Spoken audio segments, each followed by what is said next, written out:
지난 한 해 하나님의 은혜로 살았습니다. 또 한 해 언제도 경험해보지 못했던 놀라운 은혜로 이 한 해 풍성히 채우셔서 복된 한 해가 되시기를 주님의 이름으로 축원합니다. 난 하나씩은 집에 가지고 계시죠? 동양난하고 좀 달라서 서양난은 값도 좀 싸고 꽃도 좀 튼실하고 그래서 선물로 많이들 나누곤 합니다. 그래서 책상 위에나 부엌에 난이 하나씩 다 있지요. 얼마쯤 지나면 꽃잎이 떨어지고 죽은 것처럼 되어버려요. 그래서 천대를 받습니다. 구석에다 밀어놓고 죽은 줄 알고 있었는데 근데 어느 날 보니까 꽃대가 슬며시 또 밀고 올라옵니다. 그러더니 꽃이 펴요. 얼마나 반갑던가요. 참 기쁘지요. 죽은 줄 알았던 꽃이 꽃을 피워내면 기쁘고 즐겁습니다. 병이 들었던 성도에게서 목사님 나았어요. 다 나아서 더 이상 치료받지 않아도 된답니다. 이런 소식을 듣게 되면요, 늘 건강하셨던 그분의 모습을 뵙는 것보다 더 기쁩니다. 회복은 이처럼 기쁨의 소식이죠. 죄악으로 죽을 영혼이 예수님 때문에 다시 살아났습니다. 이걸 복음 그렇게 말하죠. 죽을 영혼을 살려주신 것, 하나님에게서 떠나 있었던 자를 하나님의 자녀로 회복시키시는 것 맞습니다. 복음은 회복의 소식입니다. 올해 우리 교회 표 기도의 제목은 회복의 은혜를 경험하는 교회 그렇게 정했어요. 자, 아까 새해 인사하셨지만 이번에는 교회 인사로 한번 해볼까요? 우리 교회 회복의 은혜로 한번 여러분 인사하시면 좋겠는데 회복의 은혜를 경험하시기 바랍니다. 같이 한번 인사하십시다. 회복의 은혜를. 자, 이 회복의 은혜는 우리 교회에 주신 사명을 잘 감당할 때 회복이 일어날 줄로 압니다. 자, 첫 주에 함께 나누는 사명선언 같이 나눕니다. 사왕지왕 장로교회는 하나님의 영광을 위하여 하나님께 예배드리며 사랑으로 교제하며 예수님의 제자가 되어 삶으로 복음을 전파하는 하나님의 백성입니다. 아멘. 이 놀라운 은혜를 올해 회복시켜 주실 줄로 믿습니다. 시편 51편은 다윗의 기도입니다. 다윗의 인생의 가장 큰 오점이 된 사건, 밧세바와의 불륜의 사건이죠. 사람들이 모르게 하려고 어찌어찌 덮었습니다. 남편은 죽이기도 했고 사람들에게는 짐짓 은혜를 베푸는 것처럼 해서 미망인을 자신의 왕궁에 들이기도 했죠. 그런데 사람은 다 모를 수 있어도, 사람에게는 감출 수 있어도 하나님에게는 감추어지질 않습니다. 하나님이 다 알고 계셨죠. 선지자 나단을 보내서 그의 죄악을 낱낱이 밝히십니다. 얼마나 충격적이었을까요? 아무도 모르는 줄 알았는데 한 분 하나님이 알고 계셨습니다. 두려웠을 것입니다. 왕의 자리에서 내려와 무릎을 꿇고 하나님께 간절히 기도합니다. 다윗의 인생에 참 많은 기도가 있었지만 이 시편 51편의 기도, 다윗의 가장 절절한 기도가 되었을 것입니다. 그 기도 중에 한 귀절이 바로 12절이죠. 주의 구원의 즐거움을 내게 회복시켜 주시고 자원하는 심령을 주사 나를 붙들어 주옵소서. 구원의 즐거움을 회복시켜 주시옵소서라고 말했다고 하면 지금 구원의 즐거움을 잃어버렸다라는 것이죠. 다윗이 구원의 즐거움을 잃어버렸다고 하면 죽은 것이나 다름없게 되었다는 고백입니다. 살아나야겠죠. 살고 싶었습니다. 그래서 그는 회복을 간절히 구합니다. 하나님은 이 기도를 들어주셨어요. 사무엘하 12장 13절의 말씀에 이렇게 기록되어 있습니다. 다윗이 나단에게 이르되 내가 여호와께 죄를 범하였노라 하매 나단이 다윗에게 말하되 여호와께서 당신의 죄를 사하셨나니 당신이 죽지 아니할 것입니다. 자, 역사적인 기록이니까 13절 한 절로 축약해 말하지만 다윗이 여호와께 죄를 범하였노라 라고 하는 말은 사실은 오늘 우리가 읽은 시편 51편 전체의 내용입니다. 하나님 앞에 간절히 나아가 정말 생명을 걸듯 그렇게 기도를 하지요. 하나님은 그 기도를 들으셨습니다.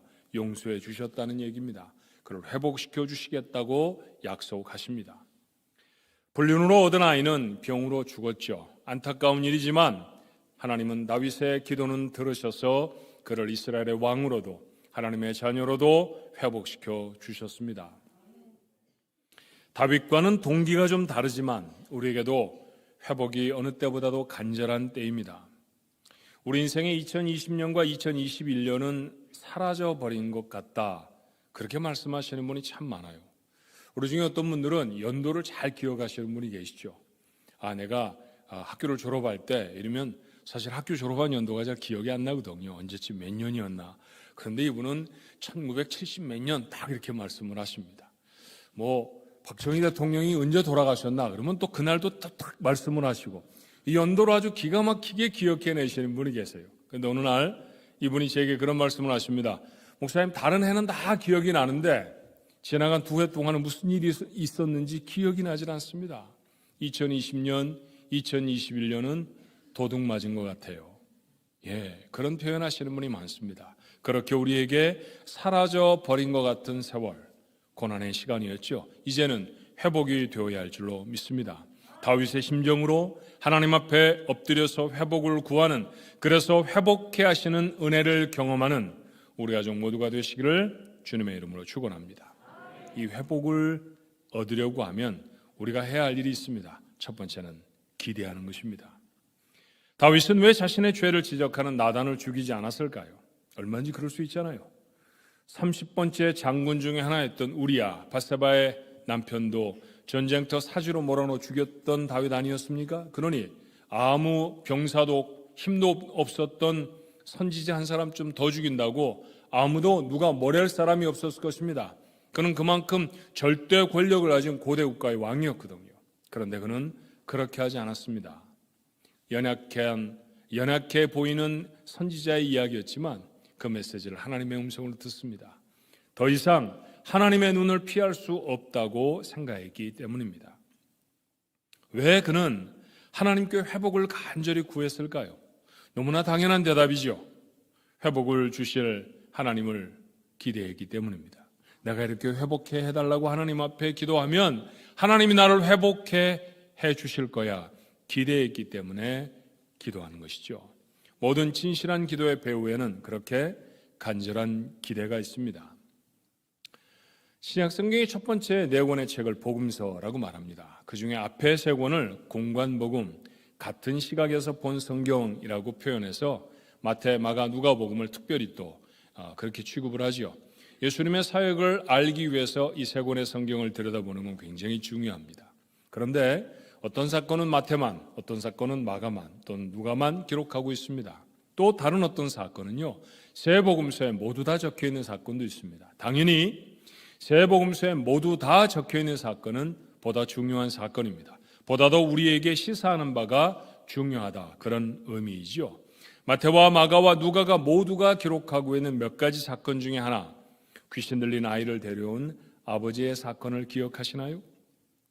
발작을 일으켜서 말하지도 못하는 중증의 아이였습니다. 그런데 아이를 예수님께 데려왔을 때 마침 주님은 그곳에 계시지를 않았어요. 몇몇 제자들을 데리고 산에 오르셨기 때문입니다. 우리가 말하는 변화산의 사건이 바로 그때 있었던 사건이죠. 남아있는 제자들이 별의별 방법을 다 해봤는데 아이를 고치지를 못했습니다. 그때 주님이 돌아오셨어요. 그 주님을 본 아버지의 말을 마가는 이렇게 기록합니다. 마가복음 9장 17절에 무리 중에 하나가 대답하되 선생님, 말 못하게 귀신 들린 내 아들을 선생님께 데려왔나이다. 무리 중에 하나라고 표현이 되어 있지만 후에 말하는 것으로 보아서 그는 아이의 아버지였습니다. 그 사람은 왜 그곳에 왔다고 했나요? 선생님께 데려왔습니다. 제자들에게 데려온 게 아니었습니다. 그 사람은 예수님을 찾아 그곳까지 왔다고 분명하게 말합니다. 왜 예수님을 찾아 그곳까지 왔을까요? 아이를 고쳐주실 것으로 기대했기 때문입니다. 예수님의 소문을 들었을 것입니다. 많은 병자를 고치신 사건은 이 사람에게 예수님에 대한 기대를 갖게 했겠죠. 그리고 예수님이 계신 것을 수소문을 해서 그곳까지 찾아왔습니다. 옆 동네에서 왔을지도 모릅니다만 어쩌면 2, 3일을 걸어서 왔을 수도 있겠죠. 어떻든 그의 목적지는 주님이었습니다. 기대했기 때문에 그 여행을 마다하지 않았던 것이죠. 우리는 이 사건의 결론을 압니다. 예수님은 아이를 고쳐주셨어요. 회복시켜 주셨다는 얘기입니다. 얼마나 기뻤을까요? 아이는 얼마나 기뻤을 것이고 아버지는 얼마나 감사했을까요? 아마 그들의 평생, 그 부자의 평생에 항상 나누는 가장 큰 사건, 자신을 고쳐주신 예수님의 그 기적의 사건이었을 것입니다. 맞습니다. 이 놀라운 기적의 시작 무엇이었나요? 기대였습니다. 우리는 일상의 회복을 간절히 바랍니다. 하나님은 이 회복을 이루어 주실 것을, 하나님이 이 회복을 우리에게 반드시 허락해 주실 것을 기대하는 사람, 그가 이 은혜를 만날 것입니다. 욥기를 묵상해 왔죠. 욥기는 1장에서부터 42장까지 퍽 두터운 책입니다. 1장과 마지막 장을 제외하고는 안 읽고 싶잖아요. 그죠? 너무 고통스러워서 그 길고도 그 깊은 고난의 모습에 욥을 보았을 때 여러분 마음이 어떻습니까? 그런데 지난해 마지막 날 우리는 욥기의 마지막 장을 묵상했답니다. 그 자리에 어떤 기록들이 있었던가요? 욥기 42장에 다 잃어버리고 병들어버렸고 사람은 곁을 떠났던 그 욥을 하나님이 회복시키십니다. 그 놀라운 역사가 우리에게도 있을 것입니다.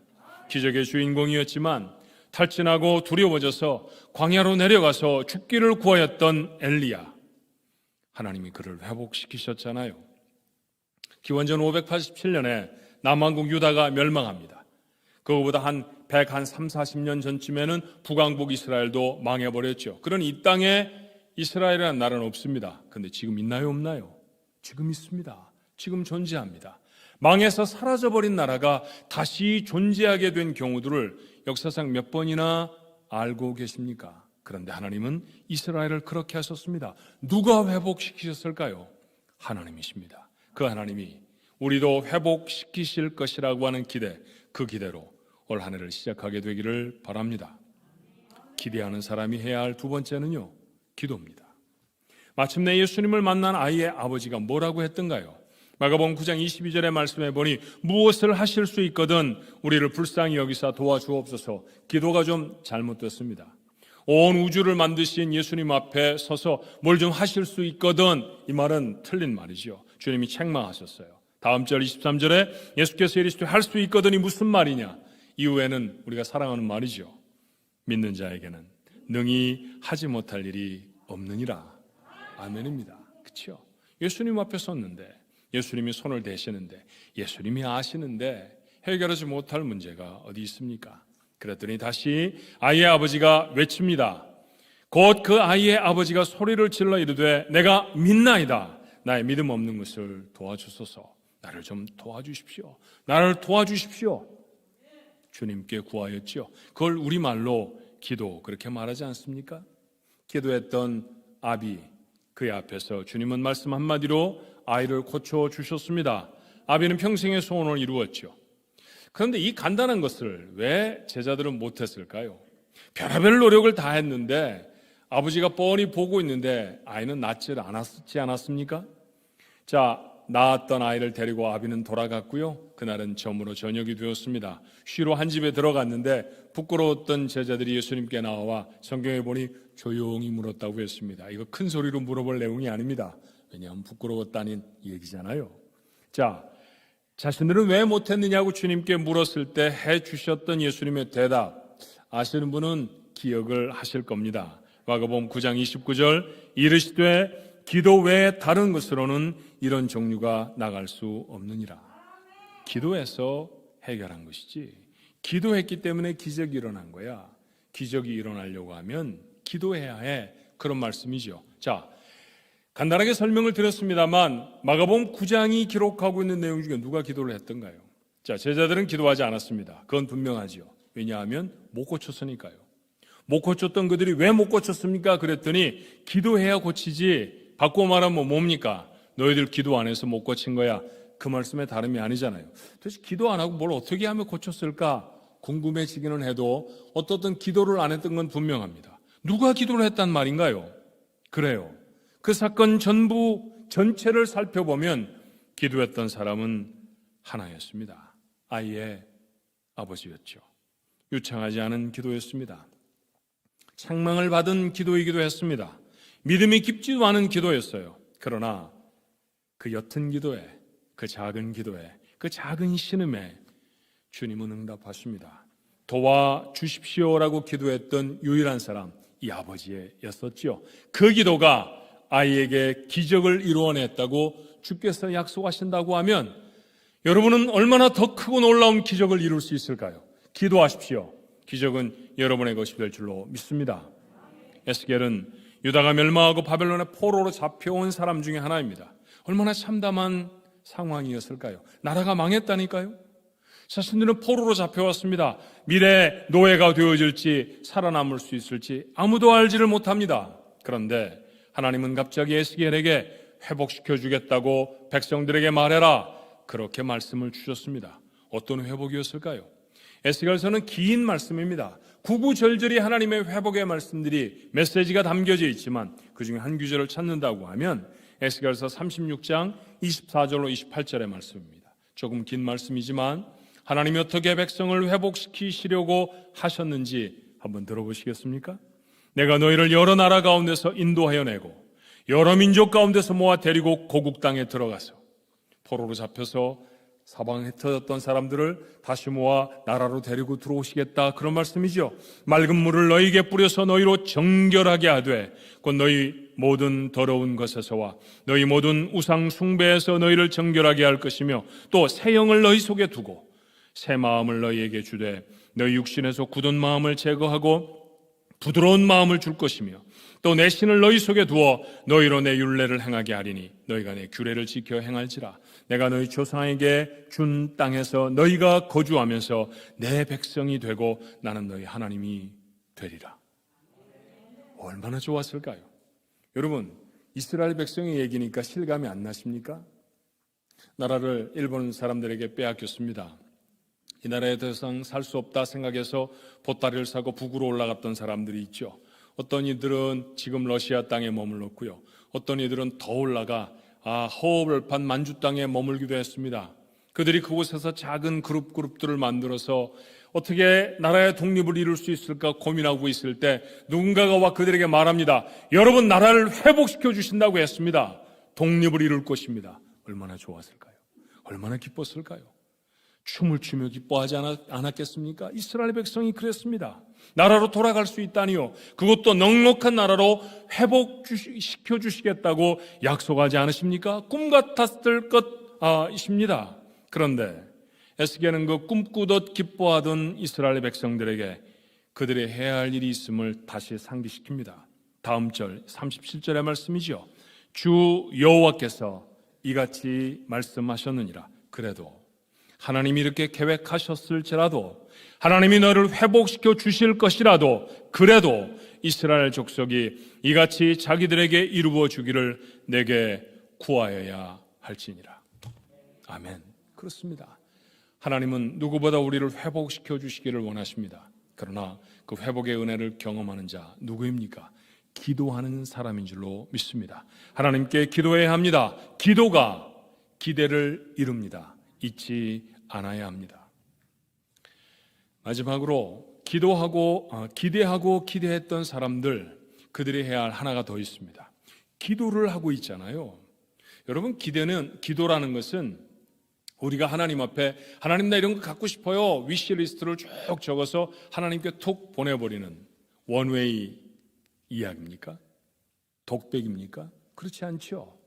하나님도 그 대화 중에 우리에게 말씀하십니다. 그래서 우리는 기도 중에 새로운 것들을 참 많이 깨닫잖아요. 그렇게 깨달은 하나님의 말씀에 순종하는 것, 이것이 기대하고 기도했던 사람이 해야 할 세 번째입니다. 요한복음 2장에는 예수님의 첫 이적을 기록하고 있죠. 물로 포도주를 만드시는 사건이에요. 가나라는 곳이었습니다.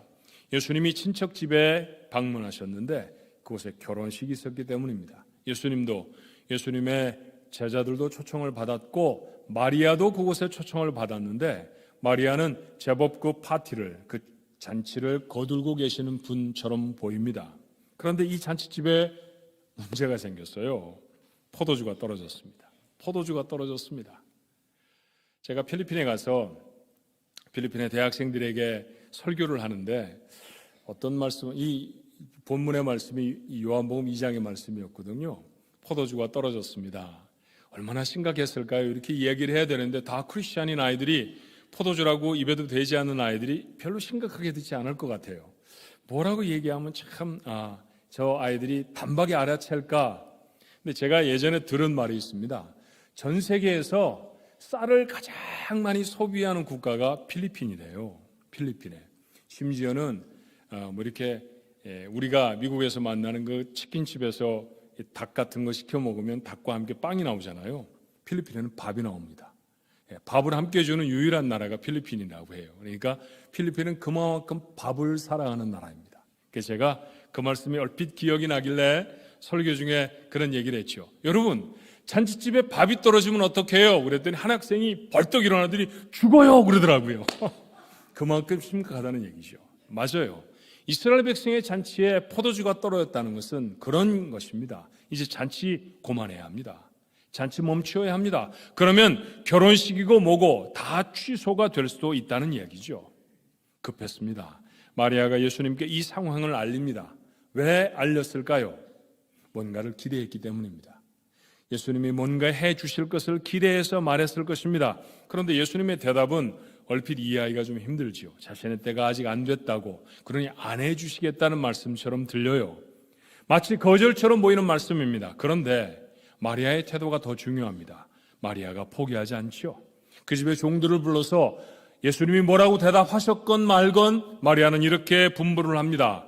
요한복음 2장 5절이에요. 그 어머니가 하인들에게 이르되 너희에게 무슨 말씀을 하시든지 그대로 하라 하니라. 뭔가 이야기를 하실 거야. 그러면 그대로 해야 돼. 그죠? 뭔가 이야기를 하실 거라는, 무언가 일을 하실 거라는 기대가 마리아에게 있었습니다. 그 이야기를 들었던 종들은 어땠을까요? 예수라는 분하고 같이 왔대지?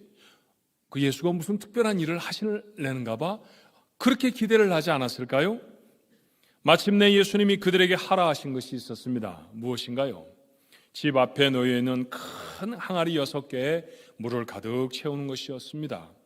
이 항아리의 물은 손님들이 손과 발을 닦는 데 사용되는 것이죠. 그렇다고 하면 이 일은 지금 필요한 일 아닙니다. 이미 손님들은 다 집 안에 들어와 있고요. 지금 필요한 것은 손발을 씻을 물이 아니라 포도주였습니다. 그런데 종들은 아무 얘기도 하지 않아요. 시키는 대로 합니다. 왜 시키는 대로 했을까요? 기대가 있었기 때문입니다. 물을 채우라고? 물을 채우면 무슨 일이 생길까? 물을 다 채우자 이번에는 잔치자리에 그 물을 또 다주라고 합니다. 이건 심각한 일입니다. 포도주가 필요한 사람들에게 손발을 씻는 물을 잔에 담아다가 주면 손발 씻는 물이었던 걸 알면 어떨까요? 난리가 날 겁니다. 제가 미국에 온 지 얼마 안 됐을 때 제가 섬기던 교회 장로님 한 분이 근사한 필라델피아 강가에 있는 레스토랑에 저희 부부를 초대해 주셨어요. 그리고 저녁을 사주셨습니다.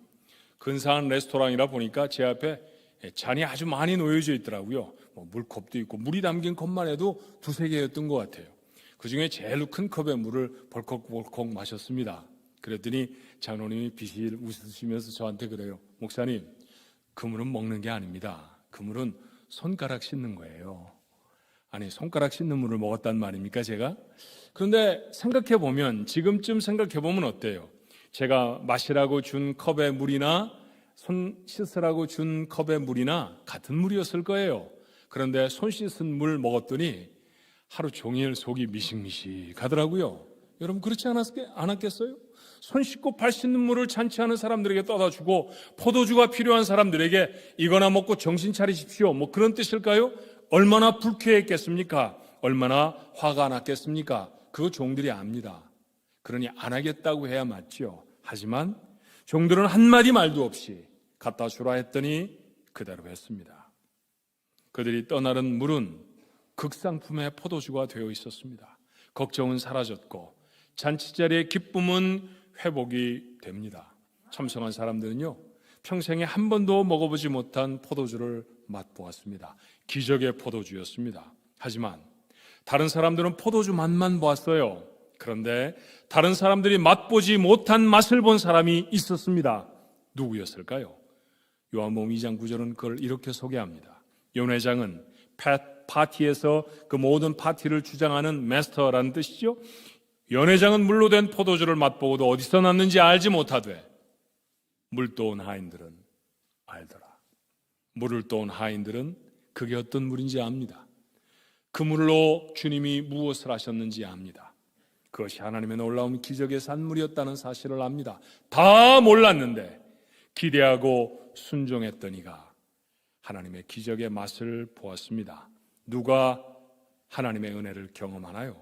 순종하는 사람입니다. 회복을 기대하는 사람은 기도하지요.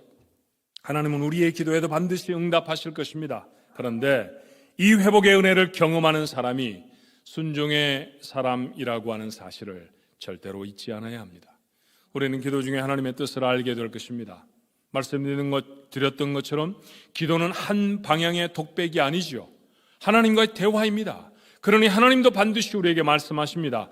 그렇게 듣게 된 말씀에 순종하십시오. 그렇게 말씀에 순종하는 사람이 하나님의 이루시는 회복을 경험할 것입니다. 우리 교회 모든 성도들의 모습이었으면 좋겠습니다. 새로운 시간을 시작하면 참 좋으십니까?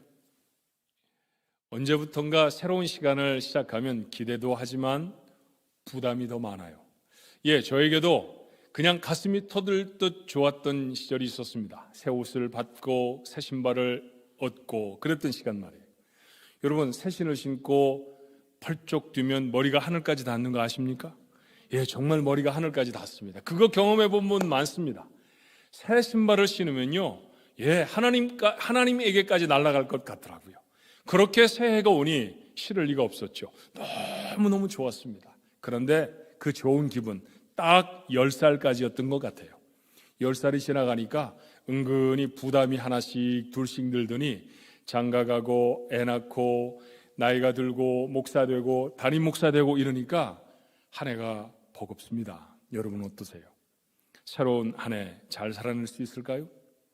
우리는 과연 회복을 이루겠습니까? 새로운 희망도 우리 속에 있지만 부담스러운 마음도 걱정도 우리에게 함께 있습니다. 어쩌면 가나안 정복 전쟁을 시작해야 하는 여호수아에게도 우리와 같은 마음이 있었을지 모릅니다. 한 번도 해보지 못한 일들을 하는 거잖아요. 가나안 땅에 옮겨오는 것도, 그곳에서 전투를 해야 하는 것도, 나라를 이루는 것도 누가 해봤습니까? 아무도 못 해봤습니다. 그들은 430년 동안 노예였거든요. 그러니 이제 막 시작하는, 이제 막 탄생하는 나라, 그 나라를 인도하에 나라를 이루려고 하는 사람, 걱정거리가 태산 같았을 것입니다. 첫 번째 전투로 견고한 성 여리고를 무너뜨려야 합니다. 두려웠고 걱정이 되었습니다. 여호수아에게 함께한 사람들에게 두 개의 군대가 보였을 거예요. 하나는 군대라 할 것도 없는 이스라엘의 군대죠. 또 하나는 철저하게 방비를 하고 있는 강력한 여리고의 군대. 두 군대였습니다. 다른 군대도 있었을까요? 다른 군대가 눈에 보이질 않습니다. 그런데 여호수아가 눈을 들었더니 또 다른 군대가 보이기 시작합니다. 보통 사람의 눈으로 볼 수 없는 세 번째 군대가 있었습니다. 여호수아서 5장 13절은 이렇게 기록하지요. 여호수아가 여리고에 가까이 이르렀을 때 눈을 들어 본즉 한 사람이 칼을 빼어 손에 들고 마주 서 있는지라. 여호수아가 그에게 나아가서 그에게 묻되 너는 우리를 위하느냐 우리의 적들을 위하느냐. 어마어마한 사람이 칼을 하나 들고 있습니다. 물었다는 거예요. 우리 편이냐 아니면 적이냐 이렇게 물었다는 것이죠. 누구였을까요? 대답이 이렇습니다. 14절입니다. 그가 이르되 아니라 나는 여호와의 군대 대장으로 지금 왔느니라 하는지라. 여호수아가 얼굴을 땅에 대고 엎드려 절하고 그에게 이르되 내 주여 종에게 무슨 말씀을 하려 하시나이까. 그렇죠. 하나님의 군대였습니다. 하나님의 군대의 대장이 왔다고 했으니 대장이 혼자 오는 법이 어디 있습니까? 그죠? 군대를 데리고 왔다는 것이죠. 여호수아의 눈에 보였습니다. 시작이 무엇이었나요? 눈을 들어였습니다. 이제 여리고에서 그만 눈을 떼야 할 때입니다. 여리고는 볼 만큼 봤잖아요. 스파이도 보냈고 얼만큼 방비가 튼튼한지 얼만큼 성이 든든한지 도저히 깨트릴 수 없다는 것을 이스라엘 백성 여호수아 잘 압니다. 그러니 이제 그 성을 보는 일은 그만해야 합니다. 눈을 들어 하나님을 보아야 할 때입니다. 그리고 여호수아처럼 무릎을 꿇어야 하지요. 그렇게 했던 여호수아 여리고를 무너뜨립니다. 언제까지 전염병의 상황만 모니터할 것입니까? 우리도 코로나에 대해서는 이제 웬만한 의사보다 더 잘 압니다. 그렇죠? 모르는 게 없잖아요. 변이가 뭐고 변희의 종류를 처음부터 끝까지 다 외우시는 분도 계십니다. 얼마나 많이 아는지 모릅니다. 그런데 이제 그렇게 아는 일에 멈춰야 합니다. 코로나를 들여다보는 눈을 들어서 하나님을 보아야 할 때입니다. 그때 하나님의 군대가 보입니다. 무릎을 꿇으십시다. 하나님의 군대, 그 하나님의 도우심을 목도했던 여호수아가 그 앞에 무릎을 꿇었듯이 그렇게 무릎을 꿇는 것이죠. 무릎을 꿇는다는 얘기를 우리말로 표현하면 뭘까요? 한다는 것이잖아요. 간절히 기도해야 할 때입니다. 여호수아가 말도 되지 않는 하나님의 방법, 하루에 한 바퀴씩 돌고 마지막 날 7일째에는 7바퀴 돌으라는 거, 그런 말씀입니다. 그 말씀, 그렇게 하면 성이 무너질까요? 수많은 반론들이 있었을 것입니다. 그래서 여호수아가 말하죠. 성 돌 때 아무도 단 한마디도 하지 마라. 아무 말도 못하게 했습니다. 입 딱 닫고 그렇게 13바퀴를 돌아냈더니 성이 무너집니다. 하나님이 일러주신 방법이었고 하나님의 말씀에 순종할 때 여리고는 무너졌습니다. 하나님의 말씀에 순종하는 우리 중앙 가족들로 인해 회복의 놀라운 사건이 경험될 줄로 믿습니다. 올해는 기필코 회복의 은혜를 경험하는 우리 가족들 모두가 되시기를, 거룩한 교회가 되기를 주님의 이름으로 축원합니다. 기도하십시다. 죄를 사랑하셔서 새로운 해를 또다시 선물로 주셨습니다. 그러나 저희는 약하고 부족해 이 시간 앞에 두렵고 떨리는 마음으로 서 있습니다. 하나님, 눈을 들어 하나님을 보겠습니다. 우리를 회복시킬 하나님을 기대하고 그 하나님 앞에 기도하고 그 하나님의 말씀에 순종함으로 여호수아가 이루었던 기적을 우리도 이루게 하여 주시옵소서. 우리의 삶이 회복되게 하시고 이 코로나의 상황이 회복될 수 있게 도와주시옵시고 우리의 사명이 회복될 수 있게 도와주시고 건강한 신앙생활이 회복될 수 있도록 주님 역사해 주시옵소서. 그렇게 회복의 놀라운 역사가 올해는 반드시 우리 가족들의 삶에 경험되어지도록 축복하여 주시옵소서. 예수님의 이름으로 간절히 기도하옵나이다. 아멘.